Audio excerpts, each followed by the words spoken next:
It's Friday afternoon and I'm fuming.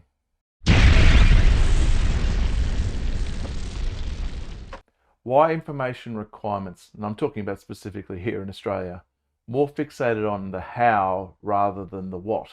It's kind of ironic that I'm sitting here this afternoon and talking about, thinking about the what rather than the how, because 10 minutes ago I got an email saying, can you solve this problem with an IFC that someone, for some reason, has no capability of opening?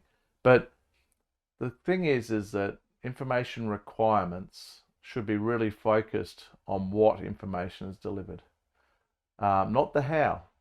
Now, why do I say this? Because when we order something, and I'm talking about a parcel, and right now I'm waiting on a parcel to arrive with a new book, I don't stipulate to the delivery company the type of courier that I need it to be delivered in, or the type of vehicle that it's in, or the actual route that's taken to actually get this book delivered to me. All that I'm interested in is that the book is delivered as per what it said the book was actually going to be. It's the weight and format that I expected it to be, and the cost was what it was.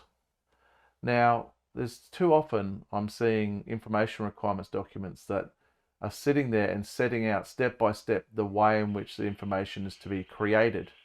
Now, yes, there are going to be some asset owners that have specific requirements in the way in which information is created so that it is able to be accepted by the software solution or hardware or whatever it may be when it's handed over.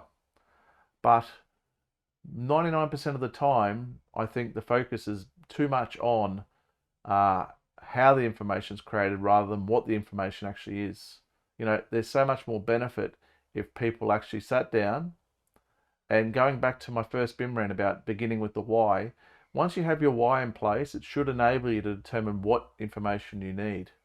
Then on the basis of how all of your technology works, you should then be able to understand what the what is behind it in terms of the information that you want, first of all, to enable you to manage all of your systems and processes, and then the format that information's in.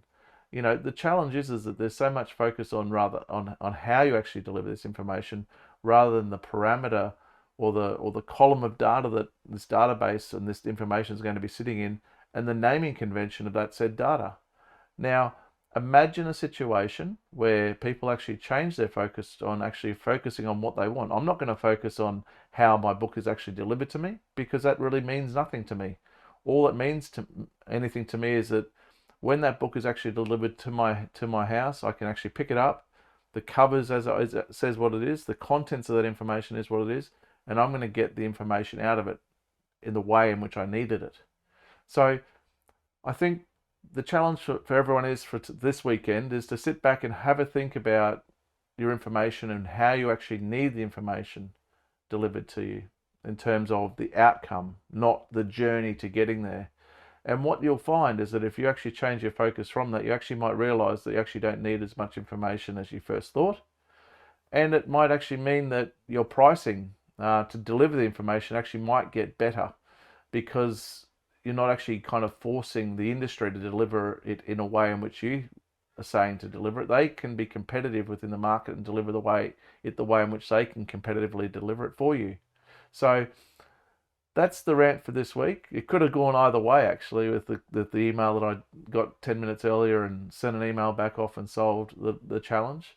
Obviously, we're hitting week 9 now, and we're getting close to taking a break from our rants, because, we can only take so much complaining. But, enjoying the conversations that we're having on YouTube and on LinkedIn. Let's continue those to keep coming.